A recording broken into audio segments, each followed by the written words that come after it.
संक्षिप्त पद्म पुराण कार्तिक मास में स्नान और पूजन की विधि।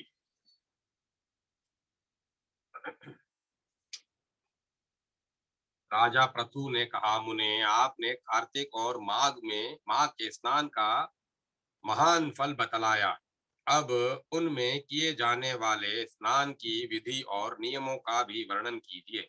साथ ही उनकी उद्यापन विधि को भी ठीक ठीक बताइए।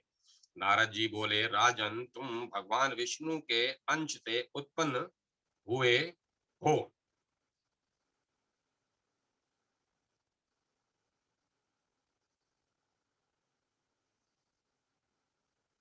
तुम्हारे लिए कोई बात अज्ञात नहीं है। तथापि तुम पूछते हो, इसीलिए मैं कार्तिक के परम उत्तम महात्म्य का वर्णन करता हूँ। सुनो। आश्विन मास के शुक्ल पक्ष में जो एकादशी आती है, उसी दिन आलस्य छोड़कर कार्तिक के उत्तम व्रतों का नियम ग्रहण करे। व्रत करने वाला पुरुष पहर भर रात बाकी रहे तभी उठे और जल सहित लोटा लेकर गांव से बाहर नेतृत्व कोण की ओर जाए। 3 दिन और संध्या के समय उत्तर दिशा की ओर मुंह करके तथा रात हो तो दक्षिण की ओर मुंह करके मल मूत्र का त्याग करे। पहले जनेऊ को दाहिने कान पर चढ़ा ले और भूमि को तिनके से ढककर अपने मस्तक को वस्त्र से आच्छादित कर ले। सोच के समय मुख को यत्न पूर्वक मूंदे रखे, न तो थूके और न मुंह से ऊपर को सांस ही खींचे। मल त्याग के पश्चात गुदा भाग तथा हाथ को इस प्रकार धोए जिससे मल का लेप और दुर्गंध दूर हो जाए। इस कार्य में आलस्य नहीं करनी चाहिए। 5 बार गुदा में, 10 बार बाएं हाथ में और 7 7 बार दोनों हाथों में मिट्टी लगाकर धोए। फिर 1 बार लिंग में, 3 बार बाएं हाथ में और 2 2 बार दोनों हाथ में मिट्टी लगाकर धोए। यह गृहस्थ के लिए शौच की विधि बताई गई है। ब्रह्मचारी के लिए इससे दुगुना, वानप्रस्थ के लिए 3 गुना और सन्यासी के लिए 4 गुना करने का विधान है। रात का दिन रात को दिन की अपेक्षा आधे शौच मिट्टी लगाकर धोने का नियम है। रास्ता चलने वाले व्यक्ति के लिए, स्त्री के लिए और शूद्रों के लिए उससे भी आधे शौच का विधान है। शौच कर्म से हीन पुरुष की समस्त क्रियाएं निष्फल होती हैं। जो अपने मुंह को अच्छी तरह साफ नहीं रखता, उससे उसके उच्चारण किए हुए मंत्र फलदायक नहीं होते। इसीलिए यत्न पूर्वक दांत और जीभ की शुद्धि करनी चाहिए। ग्रस्त पुरुष किसी दूध वाले वृक्ष की बाहर उंगली की लकड़ी लेकर दातुन करे।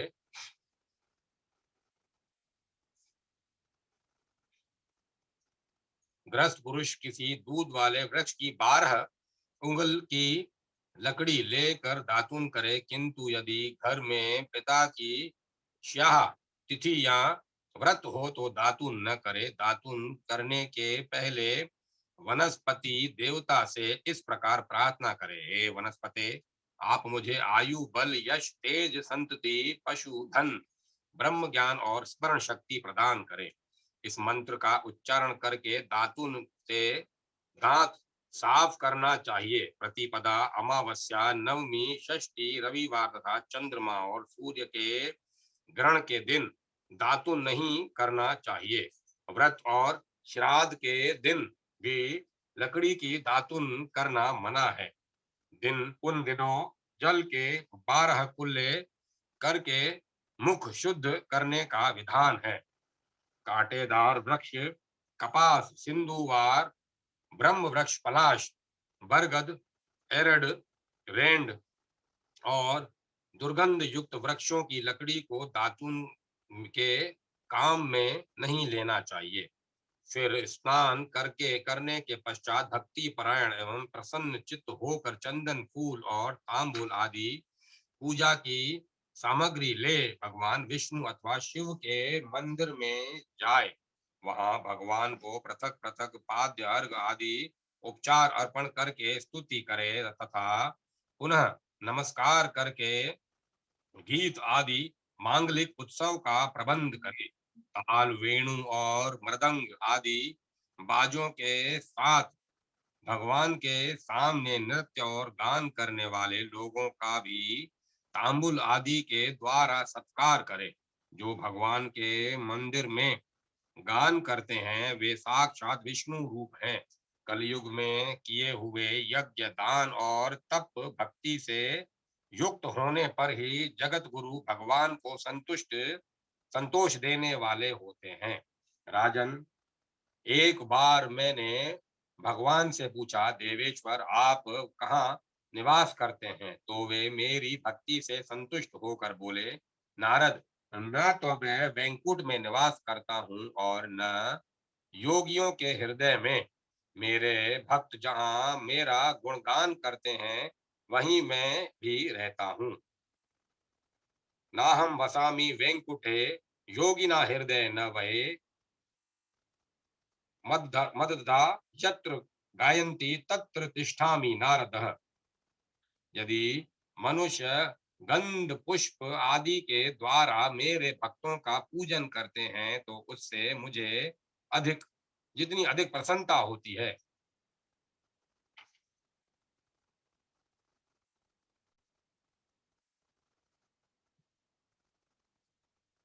उतनी स्वयं मेरी पूजा करने से भी नहीं होती। जो मूर्ख मानव मेरी पुराण कथा और मेरे भक्तों का गान सुनकर निंदा करते हैं वे मेरे द्वेष के पात्र होते हैं। शिरीष, सिरस, उन्मत्त, धतूरा, गिरिजा, मातुलुंगी, मलिका, मालती, सेमल, मदार और कनेर के फूलों से तथा अक्षतों के द्वारा श्री विष्णु की पूजा नहीं करनी चाहिए। जवा, कुंद, सिरस, जूही, मालती और केवड़े के फूलों से श्री शंकर का पूजन नहीं करना चाहिए। लक्ष्मी प्राप्ति की इच्छा रखने वाले पुरुष तुलसी दल से गणेश का, दुर्वा दल से दुर्गा का तथा अगस्त के फूल से सूर्य देव का पूजन न करें।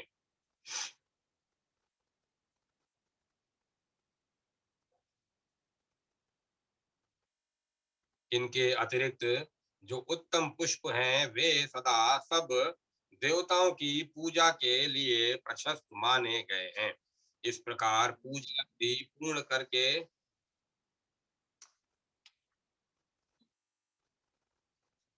इस प्रकार पूजा विधि पूर्ण करके देव देव भगवान से क्षमा प्रार्थना करें। देवेश्वर देव, मेरे द्वारा किए गए आपके पूजन में जो मंत्र विधि तथा भक्ति की न्यूनता हुई हो वह सब आपकी कृपा से पूर्ण हो जाए। तदंतर प्रदक्षिणा करके दंडवत प्रणाम करे तथा पुनः भगवान से त्रुटियों के लिए क्षमा याचना करते हुए गायन आदि समाप्त करे। जो इस कार्तिक की रात्रि में भगवान विष्णु अथवा शिव की भली भांति पूजा करते हैं वे मनुष्य पापहीन हो अपने पूर्वजों के साथ श्री विष्णु के धाम में जाते हैं। नारद जी कहते हैं, जो सब जब 2 घड़ी रात बाकी रहे तब तिल कुश अक्षत फूल और चंदन आदि लेकर पवित्रता पूर्वक जलाशय के तट पर जाए। मनुष्यों का खुदवाया हुआ पोखरा हो अथवा कोई देव कुंड हो या नदी अथवा उसका संगम हो उनमें उत्तरोत्तर 10 गुने पुण्य की प्राप्ति होती है तथा यदि तीर्थ में स्नान करे तो उसका अनंत फल माना गया है। तत्पश्चात भगवान विष्णु का स्मरण करके स्नान का संकल्प करे और तथा तीर्थ आदि के देवताओं को क्रमशः अर्घ्य आदि निवेदन करे। फिर भगवान विष्णु को अर्घ्य देते हुए निम्नांकित मंत्र का पाठ करे। भगवान पद्मनाभ को नमस्कार है। जल में शयन करने वाले श्री नारायण को नमस्कार है। ऋषिकेश आपको बारंबार नमस्कार है। यह अर्घ्य ग्रहण कीजिए। जनार्दन देवेश, लक्ष्मी सहित दामोदर में आपकी प्रसन्नता के लिए कार्तिक में प्रातः स्नान करूंगा। देवेश्वर, आपका ध्यान करके मैं इस जल में स्नान करने को उद्यत हूँ। दामोदर, आपकी कृपा से मेरा पाप नष्ट हो जाए। तत्पश्चात राधा सहित भगवान श्री कृष्ण को निम्नांकित मंत्र से अर्घ्य दे। श्री राधा सहित भगवान श्री कृष्ण नित्य और नैमित्तिक कर्म रूप इस पाप नाशक कार्तिक स्नान के व्रत के निमित्त मेरा दिया हुआ यह अर्घ्य स्वीकार करे। इसके बाद व्रत करने वाला पुरुष भागीरथी श्री विष्णु, शिव और सूर्य का स्मरण करके नाभि के बराबर जल में खड़ा हो विधि पूर्वक स्नान करे। ग्रस्त पुरुष को तिल और आंवले का चूर्ण लगाकर स्नान करना चाहिए। वनवासी सन्यासी तुलसी के मूल की मिट्टी लगाकर स्नान करे। सप्तमी, अमावस्या, नवमी, द्वितीया, दशमी और त्रयोदशी को आंवले के फल और तिल के द्वारा स्नान करना निषिद्ध है। पहले मल स्नान करे, अर्थात शरीर को खूब मल लगाकर मल मल कर उसकी मैल छुड़ाए। सप्तमी, अमावस्या, नवमी, तृतीया, दशमी और त्रयोदशी को आंवले के फल और तिल के द्वारा स्नान करना निषिद्ध है। पहले मल स्नान करे, अर्थात शरीर को खूब मल मल कर उसकी मैल छुड़ाए। उसके बाद मंत्र स्नान करे। स्त्री और शूद्रों को वेदोक्त मंत्रों से स्नान नहीं करना चाहिए। उनके लिए पौराणिक मंत्रों का उपयोग बताया गया है।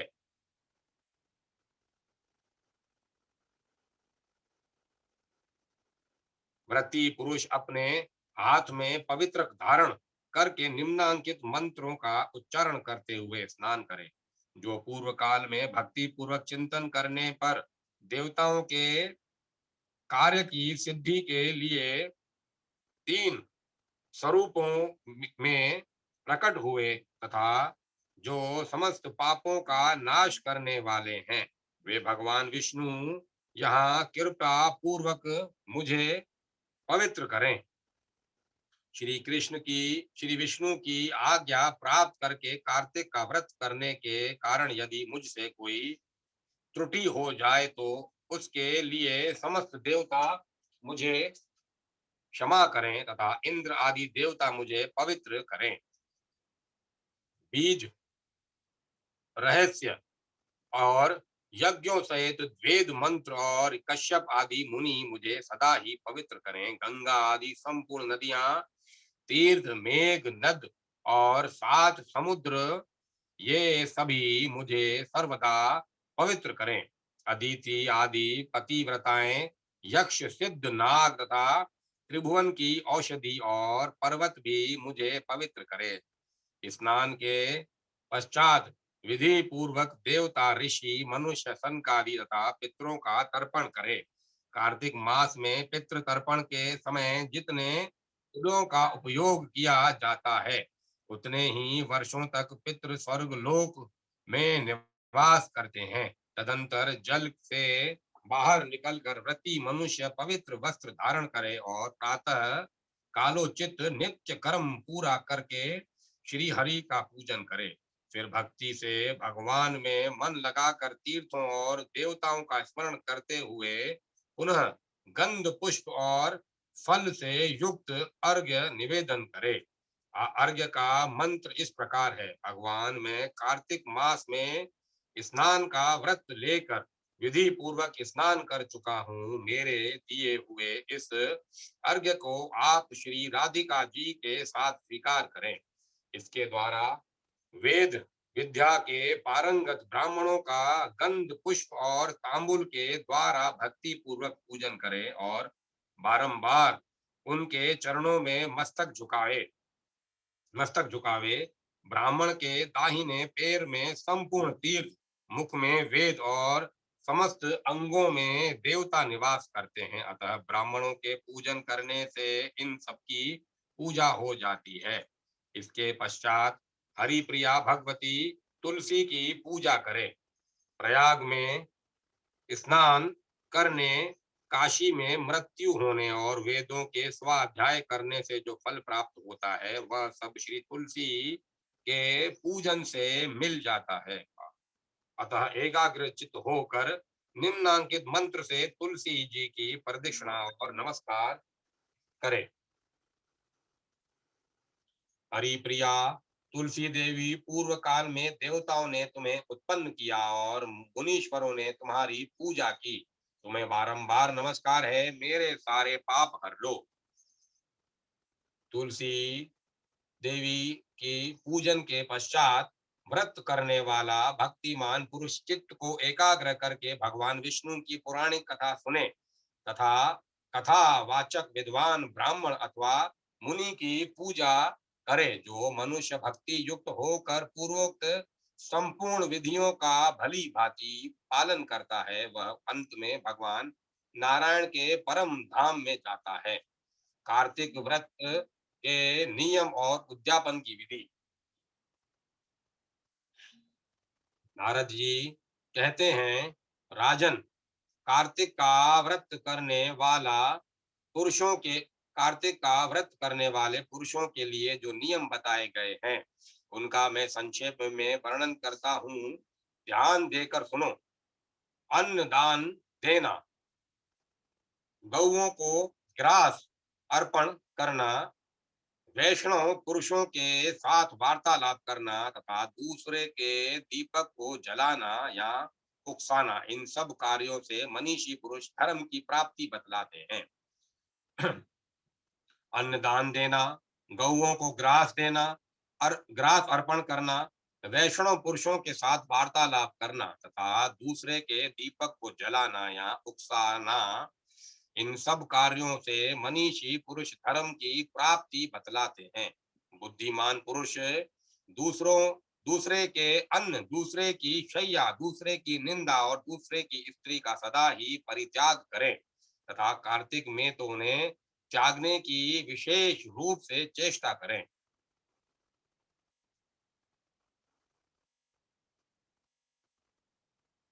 उड़द, मधु, सोविरक तथा राजमाश, किराव आदि अन्न कार्तिक का व्रत करने वाले मनुष्यों को नहीं खाने चाहिए। दाल, तिल का तेल, भाव दूषित तथा शब्द दूषित अन्न का भी व्रती मनुष्य परित्याग करे। कार्तिक का व्रत करने वाला पुरुष देवता, वेद, द्विज, गुरु, गौ, व्रती, स्त्री, राजा तथा महापुरुषों को निंदा महापुरुषों की निंदा छोड़ दे। बकरी, गाय और भैंसे के दूध छोड़कर अन्य सभी पशुओं का दूध मांस के समान वर्जित है। बकरी, गाय और भैंस के दूध को छोड़कर अन्य सभी पशुओं का दूध मांस के समान वर्जित है। ब्राह्मणों के खरीदे हुए सभी प्रकार के रस तांबे के पात्र में रखा हुआ गाय का दूध, दही और घी, घड़े का पानी और केवल अपने लिए बनाया हुआ भोजन, इन सबको विद्वान पुरुषों ने आमिष के तुल्य माना है। व्रती मनुष्यों को सदा ही ब्रह्मचर्य का पालन, भूमि पर शयन, पत्तल में भोजन और दिन के चौथे पहर में एक बार अन्न ग्रहण करना चाहिए।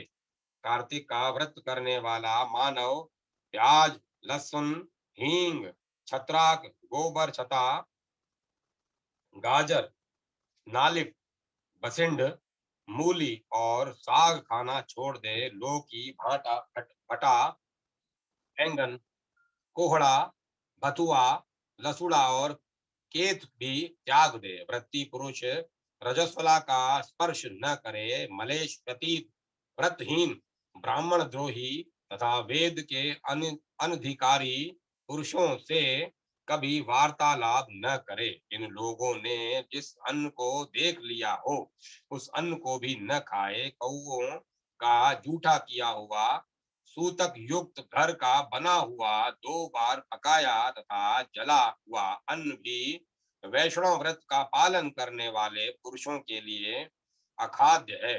जो कार्तिक के जो कार्तिक में तेल लगाना, खाट पर सोना, दूसरे का अन्न लेना और कांच के बर्तन में भोजन करना छोड़ देता है, उसी का व्रत परिपूर्ण होता है। व्रती पुरुष प्रत्येक व्रत में सदा ही पूर्वोक्त निषिद्ध वस्तुओं का त्याग करे तथा अपनी शक्ति के अनुसार भगवान श्री विष्णु की प्रसन्नता के लिए कृच्छ आदि व्रतों का अनुष्ठान करता रहे।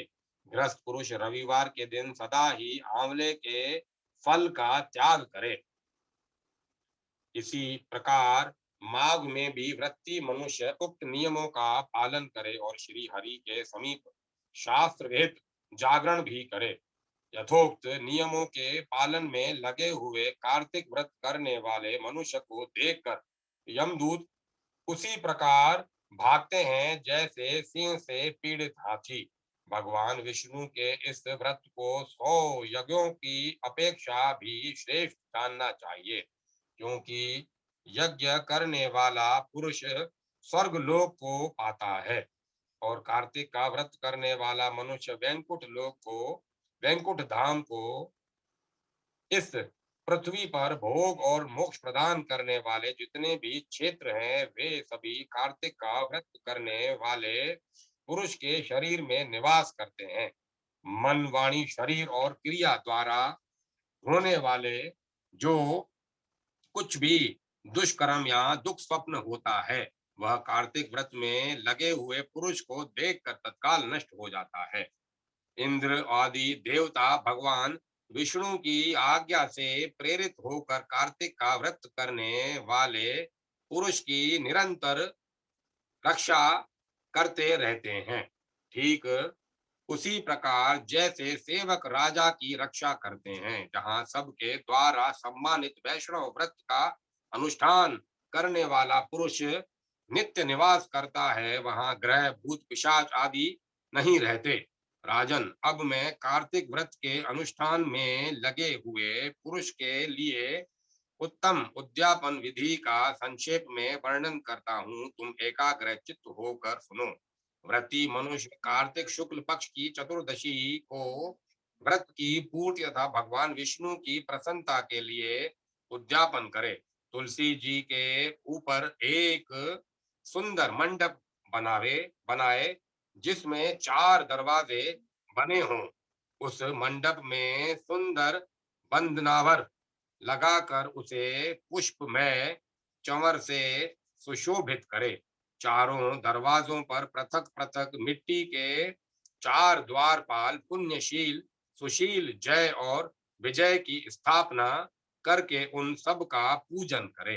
तुलसी के मूल भाग में वेदी पर सर्वतो सर्वतोभद्र मंडल बनाए जो 4 रंगों से रंजित होकर सुंदर, शोभा संपन्न और अत्यंत मनोहर प्रतीत होता हो। सर्वतोभद्र के ऊपर पंच रत्न युक्त कलश की स्थापना करे, उसके ऊपर नारियल का महान फल रख दे।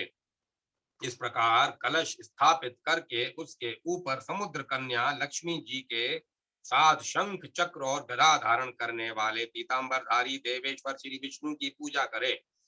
सर्वतोभद्र के मंडल में इंद्र आदि लोकपालों का भी पूजन करना चाहिए। भगवान द्वादशी को शयन के से उठे, त्रयोदशी को देवताओं ने उनका दर्शन किया और चतुर्दशी को सबने उनकी पूजा की। इसीलिए इस समय भी उसी तिथि को उनकी पूजा की जाती है।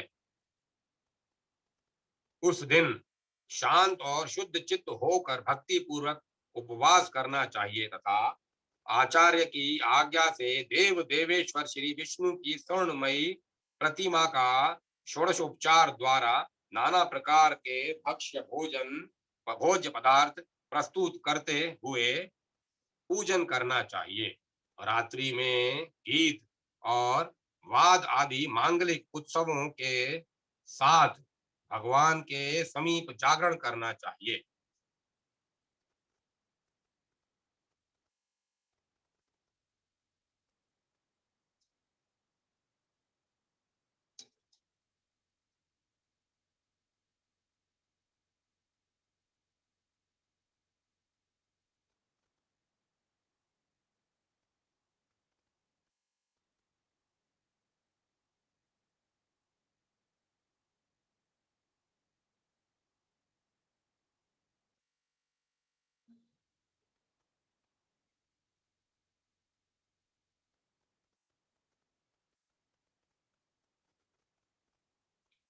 जो भगवान विष्णु के समीप जागरण काल में भक्ति पूर्वक गान करते हैं, वे 100 जन्मों की पाप राशि से मुक्त हो जाते हैं।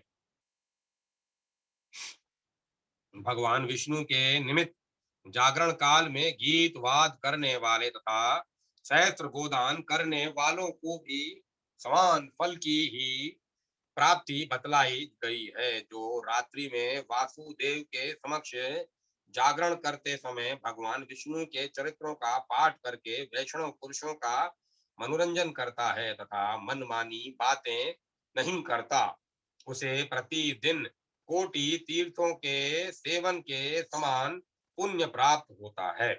रात्रि जागरण के पश्चात पूर्णिमा को प्रातः काल अपनी शक्ति के अनुसार 30 या एक एक सपत्नीक ब्राह्मण को भोजन के लिए निमंत्रित करे। उस दिन किया हुआ दान होम और जब अक्षय फल देने वाला माना गया है। अतः व्रती पुरुष खीर आदि के द्वारा ब्राह्मणों को भली भांति भोजन कराए। हे तो देवः आदि 2 मंत्रों से देव देव भगवान विष्णु तथा अन्य देवताओं की प्रसन्नता के लिए पृथक पृथक तिल और खीर की आहुति छोड़े।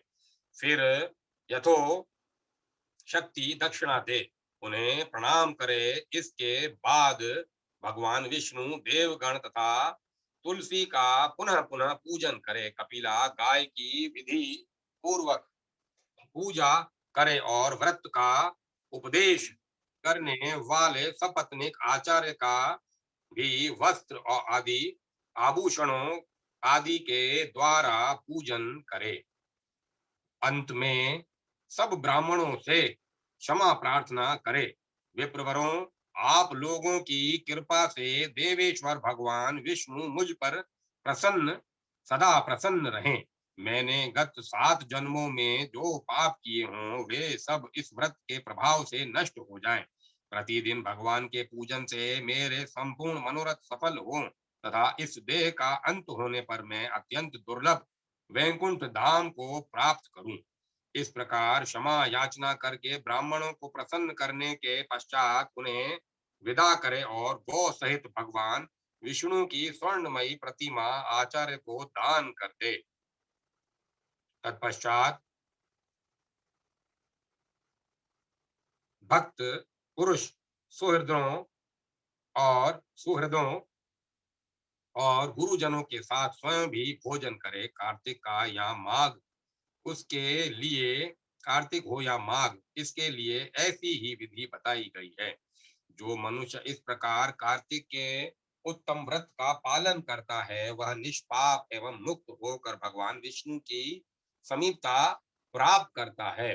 संपूर्ण व्रतों तीर्थों और दानों से जो फल मिलता है वही इस कार्तिक व्रत का विधि पूर्वक पालन करने से करोड़ गुना होकर मिलता है। जो कार्तिक व्रत का अनुष्ठान करते हैं हुए भगवान विष्णु की भक्ति में तत्पर होते हैं वे धन्य हैं, वे सदा पूज्य हैं तथा उन्हीं के यहाँ सब प्रकार के शुभ फलों का उदय होता है। देह में स्थित हुए पाप उस मनुष्य के भय से कांप उठते हैं और आपस में कहने लगते हैं, अरे यह तो कार्तिक का व्रत करने लगा, अब हम कहाँ जाएंगे। जो कार्तिक व्रत के इन नियमों का भक्ति पूर्वक सुनता तथा वैष्णव पुरुषों के आगे उनका इनका वर्णन करता है, वे दोनों ही उत्तम व्रत करने का फल पाते हैं और उनका दर्शन करने से मनुष्यों के पापों का नाश हो जाता है। नारद जी कहते हैं, राजन, कार्तिक व्रत के उद्यापन में तुलसी जी के मूल प्रदेश में भगवान विष्णु की पूजा की जाती है, क्योंकि तुलसी उनके लिए अत्यंत प्रीतिदायिनी मानी गई है। जिसके घर में तुलसी का बगीचा लगा होता है, उसका वह घर तीर्थ स्वरूप है। वहां यमराज के दूत नहीं जाते। तुलसी वन सब पापों को हरने वाला, पवित्र तथा मनोवांछित भोगों को देने वाला है। जो श्रेष्ठ मानव तुलसी का वृक्ष लगाते हैं, वे कभी यमराज को नहीं देखते। नर्मदा का दर्शन, गंगा का स्नान और तुलसी वन के पास रहना, ये तीनों एक समान माने गए हैं। रोपने, रक्षा करने, सींचने तथा दर्शन और स्पर्श करने से तुलसी मन, वाणी और शरीर द्वारा किए हुए समस्त पापों को भस्म कर डालती है। जो तुलसी की मंजरियों से भगवान विष्णु और शिव की पूजा करता है, वे वह कभी गर्भ में नहीं आता तथा निश्चय ही मोक्ष का भागी होता है। पुष्कर आदि तीर्थ, गंगा आदि नदियां तथा वासुदेव आदि देवता, ये सभी तुलसी दल में निवास करते हैं। नरपश्रेष्ठ, जो तुलसी की मंजरी से संयुक्त होकर प्राणियों को परित्याग करता है, उसे श्री विष्णु का सायुज्य प्राप्त होता है। यह सत्य है। जो शरीर में तुलसी की मिट्टी लगाकर मृत्यु को प्राप्त होता है, से मुक्त हो तो भी उसकी वो वह सैकड़ों पापों से युक्त हो तो भी उसकी और साक्षात यमराज भी नहीं जिस देख सकते नहीं देख सकते। जो मनुष्य तुलसी काष्ठ का चंदन लगाता है, उसके शरीर को पाप छू नहीं सकते। जहां जहां तुलसी वन की छाया हो, वहीं श्राद्ध करना चाहिए, क्योंकि वहां पितरों के निमित्त दिया हुआ दान अक्षय होता है। नरपश्रेष्ठ, जो आंवले की छाया में पिंड दान करता है, उसके नरक में पड़े हुए पितर भी मुक्त हो जाते हैं। जो मस्तक पर, हाथ में, मुख में और तथा शरीर के अन्य किसी अवयव में आंवले का फल धारण करता है, उसे साक्षात श्री हरि का स्वरूप समझना चाहिए। आंवला, तुलसी और द्वारका की मिट्टी, गोपी चंदन, ये जिसके शरीर में स्थित हो, वह मनुष्य सदा जीवन मुक्त कहलाता है। जो मनुष्य आंवले के फल और तुलसी दल से मिश्रित जल के द्वारा स्नान करता है, उसके लिए गंगा स्नान का फल बतलाया गया है। जो आंवले के पत्ते और फूलों से देवता की पूजा करता है, वह भांति भांति के स्वर्ण में पुष्पों से पूजा करने का फल पाता है। कार्तिक में जब सूर्य तुला राशि पर स्थित होते हैं, उस समय समस्त तीर्थ, मुनि, देवता और यज्ञ, ये सभी आंवले के वृक्ष का आश्रय लेकर रहते हैं। जो द्वादशी को तुलसी दल और कार्तिक के में आंवले का पत्ता तोड़ता है, वह अत्यंत निंदित नरक में पड़ता है। जो कार्तिक में आंवले की छाया में बैठकर भोजन करता है, उसका वर्ष भर का अन्न संग्रह जनित दोष दूर हो जाता है। जो मनुष्य कार्तिक में आंवले की जड़ में भगवान विष्णु की पूजा करता है, उसके द्वारा सदा संपूर्ण क्षेत्रों में श्री विष्णु का पूजन संपन्न हो जाता है। जैसे भगवान श्री विष्णु की महिमा का पूरा पूरा वर्णन असंभव है, उसी प्रकार आंवले और तुलसी के महात्म्य का भी वर्णन नहीं हो सकता। जो आंवले और तुलसी की उत्पत्ति कथा को भक्ति पूर्वक सुनता और सुनाता है, वह पाप रहित हो अपने पूर्वजों के साथ श्रेष्ठ विमान पर बैठकर स्वर्ग लोक में जाता है। कार्तिक व्रत के पुण्य दान से एक राक्षसी का उद्धार। राजा पृथु ने कहा, मुनि श्रेष्ठ, कार्तिक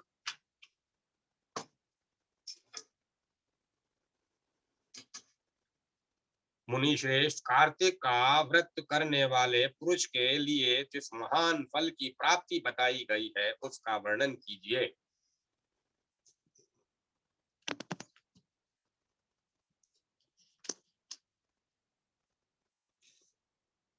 किसने इस व्रत का अनुष्ठान किया था? नारद जी बोले, राजन, पूर्व काल की बात है। सरहा पर्वत पर करवीरपुर में धर्मदत्त नाम के एक धर्मज्ञ ब्राह्मण रहते थे, जो भगवान विष्णु का व्रत करने वाले तथा भली भांति श्री विष्णु पूजन में सर्वदा तत्पर रहने वाले थे। वे द्वादशाक्षर मंत्र का जप किया करते थे। अतिथियों का सत्कार उन्हें विशेष प्रिय था। एक दिन कार्तिक मास में श्री हरि के समीप जागरण करने के लिए वे भगवान के मंदिर की ओर चले। उस समय एक प्रहर रात बाकी थी। भगवान के पूजन की सामग्री साथ लिए जाते हुए ब्राह्मण ने मार्ग में देखा, एक राक्षसी आ रही है। उसकी आवाज बड़ी डरावनी थी। टेढ़ी मेढ़ी दाढ़ें, लपलपाती हुई जीभ, धसे हुए लाल लाल नेत्र, नग्न शरीर, लंबे लंबे होंठ और धर धर शब्द, उस यही उसकी हुलिया थी। उसे देखकर ब्राह्मण देवता भय से थर्रा उठे। सारा शरीर कांपने लगा। उन्होंने साहस करके पूजा की सामग्री तथा जल से ही उस राक्षसी के ऊपर रोष पूर्वक प्रहार किया। हरि नाम का स्मरण करके तुलसी दल मिश्रित जल से उसको मारा था, इसीलिए उसका सारा पातक नष्ट हो गया। तब उसे अपने पूर्व जन्म के कर्मों के परिणाम स्वरूप प्राप्त हुए दुर्दशा का स्मरण हो आया। उसने ब्राह्मण को दंडवत प्रणाम किया और इस प्रकार कहा, ब्राह्मण, मैं पूर्व जन्म के कर्मों के कुपरिणाम वश इस दशा को पहुंची हूँ। अब कैसे मुझे उत्तम गति प्राप्त होगी? राक्षसी को अपने आगे प्रणाम करते तथा पूर्व जन्म के किए हुए कर्मों का वर्णन करते देख ब्राह्मण को बड़ा विस्मय हुआ। वे उससे इस प्रकार बोले, किस कर्म के फल से तुम इस दशा को पहुंची हो? कहाँ से आई हो? तुम्हारा नाम क्या है तथा तुम्हारा आचार व्यवहार कैसा है? ये सारी बातें मुझे बताओ। कलहा कलहा बोली, ब्राह्मण, मेरे पूर्व जन्म की बात है। सौराष्ट्र नगर में भिक्षु नाम के एक ब्राह्मण रहते थे। मैं उन्हीं की पत्नी थी। मेरा नाम कलहा था। मैं बड़े भयंकर स्वभाव की स्त्री थी। मैंने वचन से भी कभी अपने पति का भला नहीं किया। उन्हें कभी मीठा भोजन नहीं परोसा। मैं सदा उनकी आज्ञा का उल्लंघन किया करती थी। कलह मुझे प्रिय व विशेष प्रिय था। वे ब्राह्मण मुझसे सदा उद्विग्न रहा करते थे। अंतोगत्वा मेरे पति ने दूसरी स्त्री से विवाह करने का विचार कर लिया। तब मैंने विष खाकर अपने प्राण त्याग दिए। फिर यमदूत के दूत आए और मुझे बांधकर पीटते हुए यमलोक में ले गए। यमराज ने मुझे उपस्थित देख चित्रगुप्त से पूछा, चित्रगुप्त, देखो तो सही, इसने कैसा कर्म किया है? इसे शुभ कर्म का फल मिलेगा या अशुभ कर्म का? चित्रगुप्त ने कहा, धर्मराज, इसने तो कोई भी शुभ कर्म नहीं किया है। यह स्वयं मिठाइयां उड़ाती थी और अपने स्वामी को उसमें से कुछ भी नहीं देती थी। यह अतः बलगुली चमगादड़ चमगादड़ की योनि में जन्म लेकर यह अपनी विष्ठा खाती हुई जीवन धारण करे। इसने सदा अपने स्वामी से द्वेष किया है तथा सर्वदा कलह में ही इसकी प्रवृत्ति रही है। इसीलिए यह शुक्री की योनि में जन्म ले विष्ठा का भोजन करती हुई समय व्यतीत करे। जिस बर्तन में भोजन बनाया जाता है उसी में यह हमेशा खाया करती थी। अतः इस उस दोष के प्रभाव से यह अपनी ही संतान का भक्षण करने वाली बिल्ली हो तथा अपने स्वामी को निमित्त बनाकर इसने आत्मघात किया है। अतः यह अत्यंत निंदनीय स्त्री कुछ काल तक प्रेत शरीर में भी निवास करे। दूतों के साथ इसको यहाँ से मरु प्रदेश में भेज देना चाहिए। वहां चीरकाल तक यह प्रेत का शरीर धारण करके रहे। इसके बाद यह पापिनी 3 योनियों का भी कष्ट भोगेगी। कलहा कहती है, विप्रवर, मैं वही पापनी कलहा हूँ। प्रेत के शरीर में आए हुए मुझे 500 वर्ष व्यतीत हो गए। मैं सदा ही अपने कर्म से दुखित तथा भूख प्यास से पीड़ित रहा करती हूँ। एक दिन भूख से पीड़ित होकर मैंने एक बनिए के शरीर में प्रवेश किया और उसके साथ दक्षिण देश में कृष्णा और वेणी के संगम पर आई। आने पर ज्यों ही संगम के किनारे खड़ी हुई त्यों ही उस बनिए के शरीर से भगवान शिव और विष्णु के पार्षद निकले और उन्होंने मुझे बलपूर्वक दूर भगा दिया। द्विज श्रेष्ठ, तब से मैं भूख का कष्ट सहन करती हुई इधर उधर घूम रही थी। इतने में भी मैं ही आपके ऊपर मेरी दृष्टि पड़ी। आपके हाथ से तुलसी मिश्रित जल का संसर्ग पाकर अब मेरे पाप नष्ट हो गए।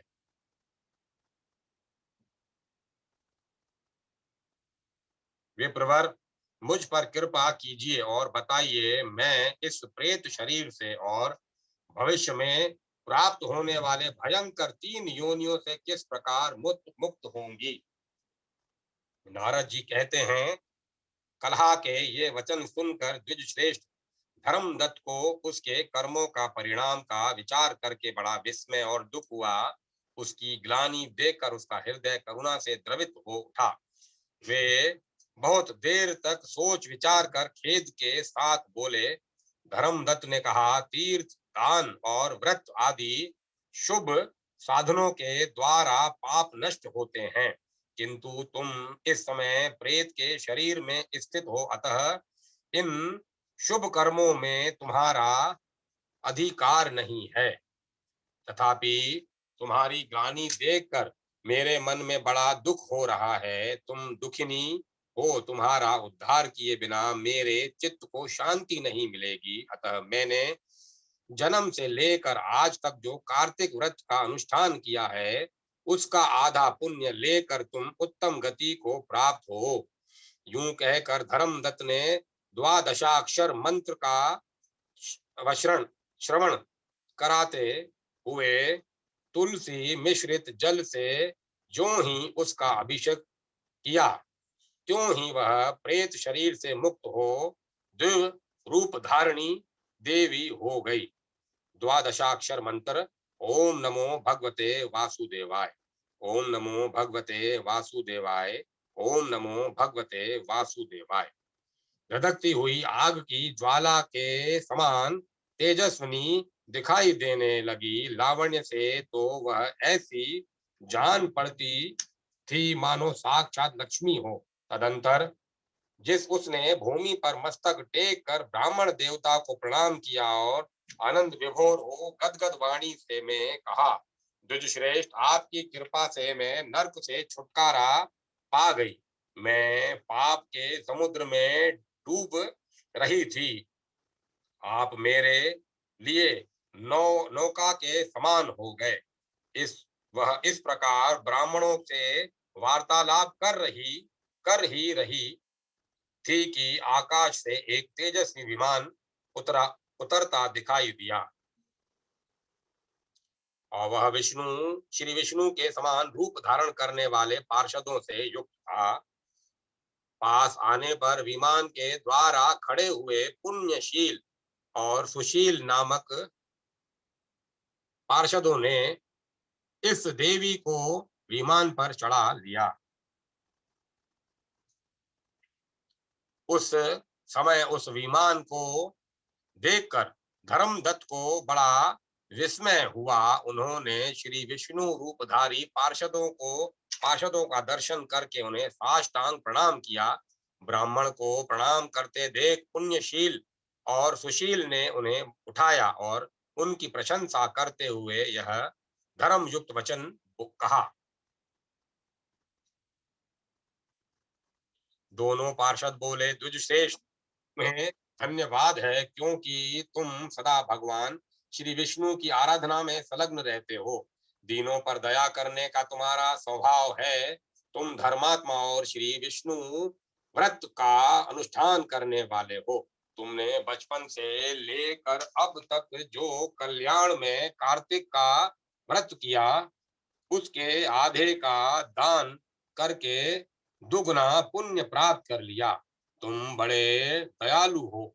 तुम्हारे द्वारा दान किए हुए कार्तिक व्रत के अंगभूत तुलसी पूजन आदि शुभ कर्मों के फल से यह स्त्री आज भगवान श्री विष्णु के समीप जा रही है।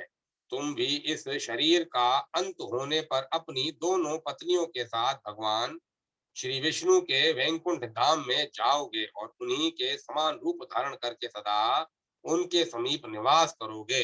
धर्मदत्त, जिन लोगों ने तुम्हारी ही भांति श्री विष्णु की भक्ति पूर्वक आराधना की है, वे धन्य हैं और कृत्य हैं। भक्ति तथा संसार में उन्हीं का जन्म लेना सार्थक है, जिन्होंने पूर्व काल में राजा उत्तानपाद के पुत्र ध्रुव को ध्रुपद पर स्थापित किया था। उन श्री विष्णु की भली भांति आराधना की जाए तो वे प्राणियों को क्या नहीं दे डालते। भगवान के नामों का स्मरण करने मात्र से देहधारी जीव सदगति को प्राप्त हो जाते हैं। पूर्व काल में जब गजराज को ग्रह ने पकड़ लिया था, उस समय उसने श्री हरि के नाम स्मरण से ही संकट से छुटकारा पाकर भगवान की समीपता प्राप्त की थी, और वही अब भगवान का जय नाम से प्रसिद्ध पार्षद है।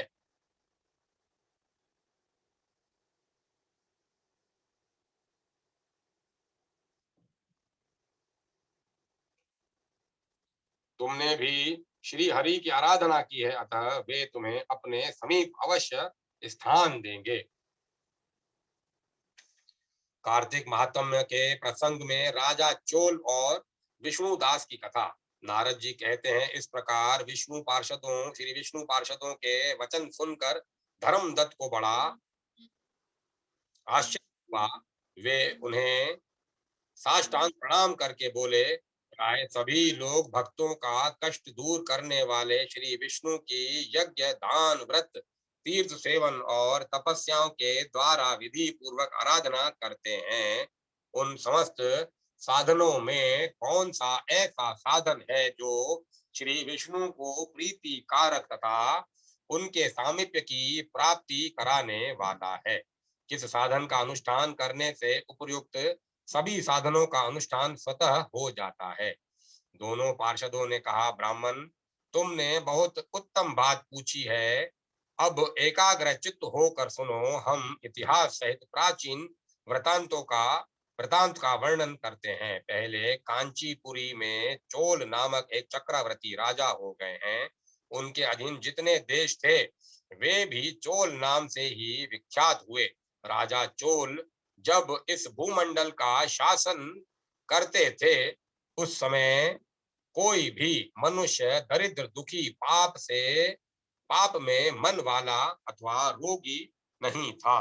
उन्होंने इतने यज्ञ किए थे जिनकी कोई गणना नहीं हो सकती। उनके यज्ञों के स्वर्णमय एवं सौभाग्यशाली यूपों से भरे हुए ताम्र वर्णी नदी के दोनों किनारे चैत्र रथ वन के समान सुशोभित होते थे।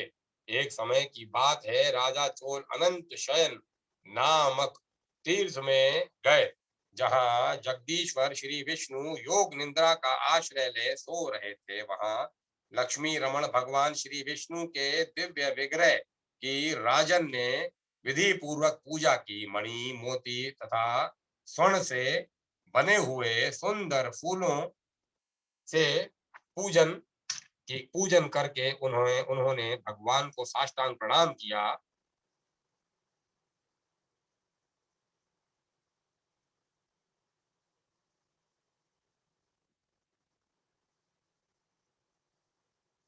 प्रणाम करके वे जो ही बैठे, उसी समय उनकी दृष्टि भगवान के पास आते हुए एक ब्राह्मण पर पड़ी, जो उन्हीं की कांची नगरी में निवासी थे। उन्हीं की कांची नगरी के निवासी थे। उनका नाम विष्णु दास था। वे भगवान के पूजा के लिए अपने हाथ में तुलसी दल और जल लिए हुए थे। निकट आने पर उन ब्रह्म ऋषि ने विष्णु सुत का पूजन विष्णु सुत का पाठ करते हुए देव देव भगवान को स्नान कराया और तुलसी की मंजरी तथा पत्तों से विधिवत पूजा की। राजा चोल ने जो पहले रत्नों से भगवान की पूजा की थी, वह सब तुलसी पूजा से ढक गई।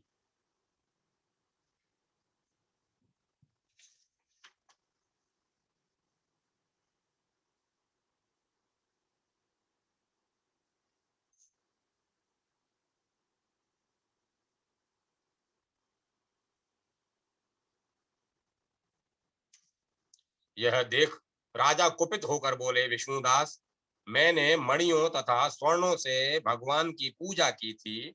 यह कितना शोभा यह कितनी शोभा पा रही थी, किंतु तुमने तुलसी दल चढ़ाकर सब ढक दी। बताओ ऐसा क्यों किया? मुझे तो ऐसा जान पड़ता है कि तुम बड़े मूर्ख हो, भगवान विष्णु की भक्ति को बिल्कुल नहीं जानते। तभी तो तुम अत्यंत सुंदर सजी सजाई पूजा को पत्तों से ढके जा रहे हो। तुम्हारे इस बर्ताव पर मुझे बड़ा आश्चर्य हो रहा है। विष्णुदास बोले, राजन, आपको भक्ति का कुछ भी पता नहीं है। केवल राजलक्ष्मी के कारण आप घमंड कर रहे हैं। बताएं तो, आज से पहले आपने कितने विष्णु व्रतों का पालन किया है? राजा ने कहा, ब्राह्मण, यदि तुम विष्णु भक्ति से अत्यंत गर्व में आकर ऐसी बात करते हो तो बताओ, तुमने कितनी भक्ति की है? तुम तो दरिद्र हो, निर्धन हो। तुमने श्री विष्णु को संतुष्ट करने वाले यज्ञ और दान कभी नहीं किए हैं, तथा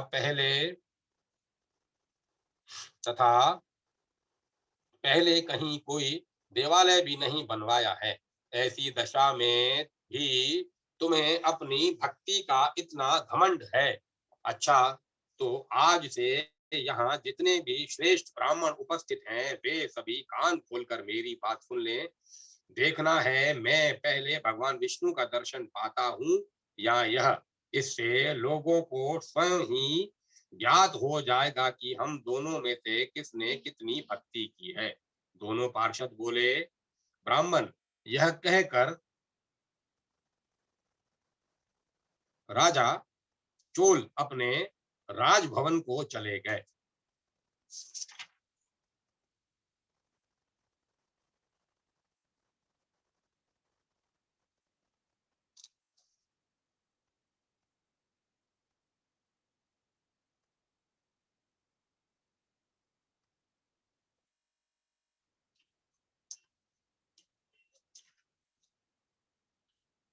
ब्राह्मण ये कहकर राजा चोल अपने राजभवन को चले गए और उन्होंने महर्षि मुद्गल को आचार्य बनाकर विष्णु यज्ञ का अनुष्ठान आरंभ किया।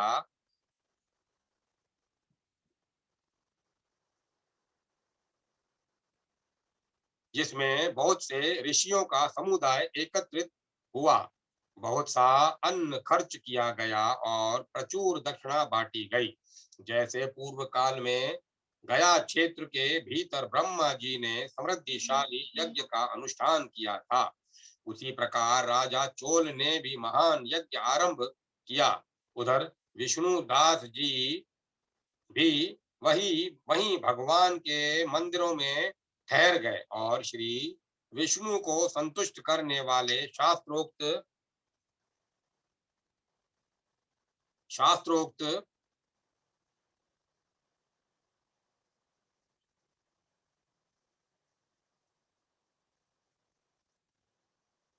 नियमों का भली भांति पालन करते हुए सदा ही व्रत का अनुष्ठान करने लगे। माघ और कार्तिक के व्रत, तुलसी के बगीचे का भली भांति पालन, एकादशी का व्रत, द्वादशाक्षर मंत्र का जप तथा गीत नृत्य आदि मांगलिक उत्सवों के साथ षोडशोपचार द्वारा प्रतिदिन श्री विष्णु की पूजा, यही उनकी जीवनचर्या थी। वे उन्हें व्रतों का पालन करते वे इन्हीं व्रतों का पालन करते थे। चलते खाते और सारे साथ सोते समय भी उन्हें निरंतर श्री विष्णु का स्मरण बना रहता था। वे समदर्शी थे और संपूर्ण प्राणियों में भगवान विष्णु को स्थित देखते थे। उन्होंने भगवान विष्णु के संतोष के लिए उद्यापन विधि सहित माघ और कार्तिक के विशेष विशेष नियमों का भी सर्वदा पालन किया। इस प्रकार राजा चौल और दोनों विष्णुदास दोनों ही भगवान विष्णु की आराधना करने लगे। दोनों ही अपने अपने व्रत में स्थित रहते थे। दोनों की ही इंद्रियां और दोनों के ही कर्म भगवान में ही केंद्रित थे। एक दिन की बात है, विष्णुदास ने नित्य कर्म करने के पश्चात भोजन तैयार किया, किंतु उसे किसी ने चुरा लिया।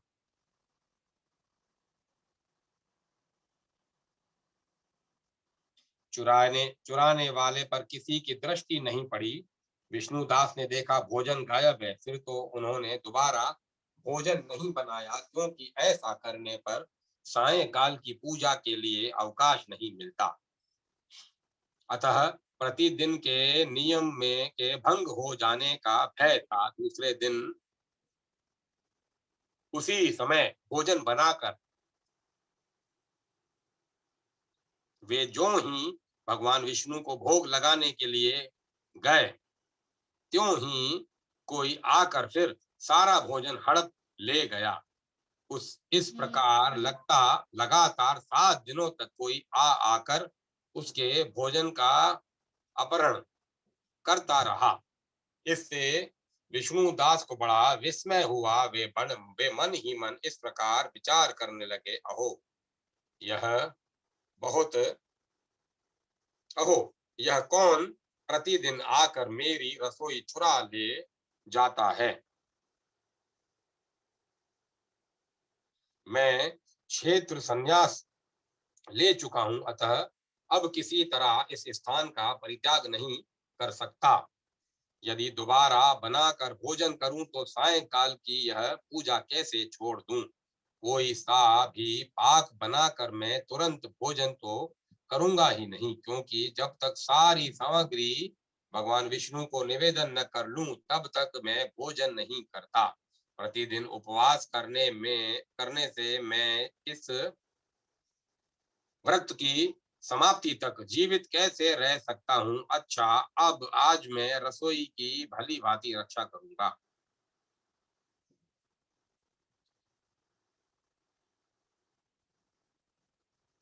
यूं सोचकर भोजन बनाने के पश्चात वे ही कहीं छिप कर खड़े हो गए। इतने में ही एक चांडाल दिखाई दिया, जो रसोई का अन्न हड़प ले जाने को तैयार खड़ा था। भूख के मारे उसका सारा शरीर दुर्बल हो रहा था। भूख पर दीनता छा रही थी। शरीर में हाड़ और चाम के सिवाय और कुछ बाकी नहीं बचा था। उसे देखकर श्रेष्ठ ब्राह्मण विष्णु दास का हृदय करुणा से व्यतीत हो उठा। उन्होंने भोजन लेकर जाते हुए चांडाल पर दृष्टि डाली और कहा, भैया जरा ठहरो ठहरो, यूं क्यों रूखा सूखा खाते हो, यह घी तो ले लो। इस तरह बोलते हुए विप्रवर विष्णुदास को आते देख चांडाल बड़े वेग से भागा और भय से मूर्छित होकर गिर पड़ा। चांडाल को भयभीत और मूर्छित देख द्विज श्रेष्ठ विष्णुदास वेग से चलकर उसके पास कल्याणवश और पहुंचे और करुणावश अपने वस्त्र के किनारे से उसको हवा करने लगे। तदंतर जब वह उठकर खड़ा हुआ तो विष्णुदास ने देखा वह चांडाल नहीं, साक्षात भगवान नारायण ही शंख चक्र और गदा धारण किए सामने विराजमान है। कटी में पीतांबर, चार भुजाएं, हृदय में श्रीवत्स का चिन्ह।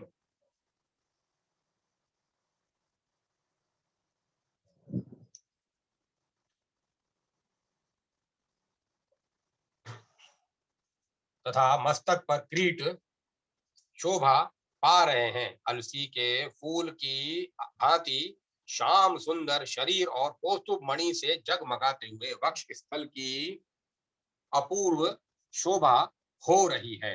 अपने प्रभु को प्रत्यक्ष देखकर द्विज श्रेष्ठ विष्णुदास सात्विक भावों के प्रेम की प्रगाढ़ अवस्था के होने वाले 8 प्रकार के अंग विकारों को, जो सात्विक गुण की प्रेरणा से प्रकट होते हैं, सात्विक भाव कहते हैं। उनके नाम है स्तंभ, सवेद, रोमांच, स्वभंग, कंप, विवरता, आंसू और प्रलय। वशीभूत विष्णुदास सात्विक भावों के वशीभूत हो गए। वे स्तुति और नमस्कार करने में भी समर्थ न हो सके। उस समय वहां इंद्र आदि देवता भी आ पहुंचे। गंधर्व और अप्सराएं गाने और नाचने लगी। वह स्थान सैकड़ों विमानों से भर गया। देव ऋषि के समुदाय से सुशोभित होने लगा। चारों ओर गीत और वागों की ध्वनि छा गई। तब भगवान विष्णु ने सात्विक व्रत का पालन करने वाले अपने भक्त विष्णुदास को छाती से लगा लिया और उन्हें अपने ही जैसा रूप देकर वे वैकुंठ धाम को चले गए। उस समय यज्ञ में दीक्षित हुए राजा चोल ने देखा विष्णुदास एक सुंदर विमान पर बैठकर भगवान विष्णु के समीप जा रहे हैं। विष्णुदास को वैकुंठ धाम में जाते देख राजा ने तुरंत ही अपने गुरु महर्षि मुद्गल को बुलाया और इस प्रकार कहना आरंभ किया। राजा बोले, जिसके साथ लाग डांट होने के कारण मैंने यह यज्ञ दान आदि कर्म का अनुष्ठान किया, वह ब्राह्मण आज भगवान विष्णु का रूप धारण करके मुझसे पहले ही वैकुंठ धाम को में जा रहा है। मैंने इस वैष्णव याग में भली भांति दीक्षित होकर अग्नि में हवन किया और दान आदि के द्वारा ब्राह्मणों का मनोरथ पूर्ण किया। तथापि अभी तक भगवान मुझ पर प्रसन्न नहीं हुए और इस ब्राह्मण को केवल भक्ति के ही कारण श्री हरि ने प्रत्यक्ष दर्शन दिया है। अतः जान पड़ता है भगवान विष्णु केवल दान और यज्ञों के कारण नहीं प्रसन्न होते, उन प्रभु का दर्शन कराने में भक्ति ही प्रधान कारण है। दोनों पार्षद कहते हैं, यूं कहकर राजा ने अपने भांजे को राज सिंहासन पर अभिषिक्त कर दिया। वे बचपन से ही यज्ञ की दीक्षा लेकर उसी उसी में संलग्न रहते थे। इसीलिए उन्हें कोई इसीलिए उन्हें कोई पुत्र नहीं था। यही कारण है कि इस देश में अब तक भांजे ही सदा राज्य के उत्तराधिकारी होते हैं। वे सब के सब राजा चोल के द्वारा स्थापित आचार का ही पालन करते हैं। भांजे को राज्य देने के पश्चात राजा यज्ञशाला में गए और यज्ञ कुंड के सामने खड़े होकर श्री विष्णु को संबोधित करते हुए 3 बार उच्च स्वर से निम्नांकित वचन बोले, भगवान विष्णु, आप मुझे मन वाणी शरीर और क्रिया द्वारा स्थिर भक्ति प्रदान कीजिए। भगवान विष्णु, आप मुझे मन वाणी और शरीर और आप मुझे मन वाणी शरीर और क्रिया द्वारा स्थिर भक्ति प्रदान कीजिए। यूं कहकर वे सबके देखते देखते अग्नि में कूद पड़े। उस समय मुद्गल मुनि ने क्रोध में आकर अपनी शिखा उखाड़ डाली तभी से आज तक उस गोत्र में उत्पन्न होने वाले समस्त मुद्गल ब्राह्मण बिना शिखा के ही रहते हैं। राजा ज्यों ही अग्नि कुंड में कूदे, उसी समय वह भक्त वत्सल भगवान विष्णु प्रकट हो गए और उन्होंने राजा को छाती से लगाकर एक श्रेष्ठ विमान पर बिठाया। फिर अपने ही समान रूप देकर उन देवेश्वर ने देवताओं सहित वैकुंठ धाम को प्रस्थान किया। उक्त दोनों भक्तों में जो विष्णु दास थे, वे तो पुण्यशील नाम से प्रसिद्ध भगवान के पार्षद हुए, तथा जो राजा चोल थे उनका नाम सुशील हुआ। वे ही दोनों हैं।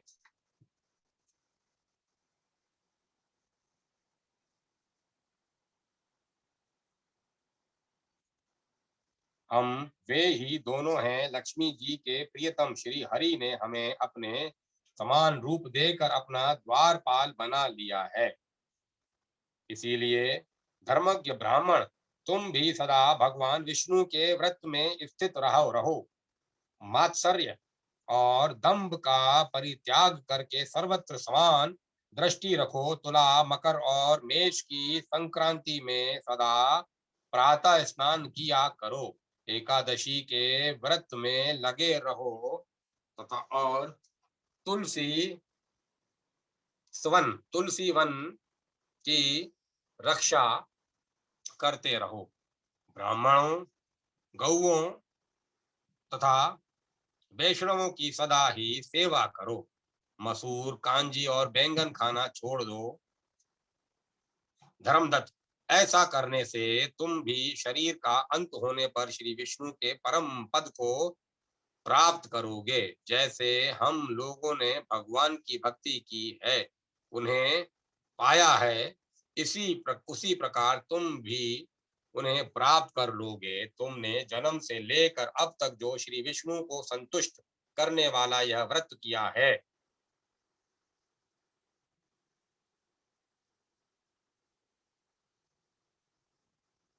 इससे यज्ञ, दान और तीर्थ भी बड़े नहीं है।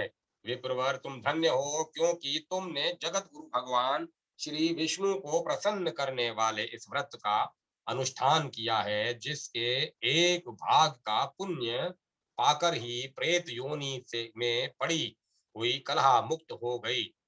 अब हम लोग इसे भगवान विष्णु के लोक में ले जा रहे हैं। नारद जी कहते हैं, राजन, इस प्रकार विमान पर बैठे हुए विष्णु के दूतों ने धर्मदत्त को उपदेश देकर कलह के साथ वैकुंठ धाम की यात्रा की। तत्पश्चात धर्मदत्त भी पूर्ण विश्वास के साथ उस व्रत में लगे रहे और शरीर का अंत होने पर अपनी दोनों पत्नियों के साथ वे भगवान के परम धाम को चले गए। जो पुरुष इस प्राचीन इतिहास को सुनता और सुनाता है, वह जगत गुरु भगवान की कृपा के से सनाथ सानिध्य कृपा से उसका उनका सानिध्य तथा प्राप्त करने वाली उत्तम गति पाता है। वह जगत गुरु भगवान की कृपा से उनका सानिध्य प्राप्त करने वाली उत्तम गति पाता है।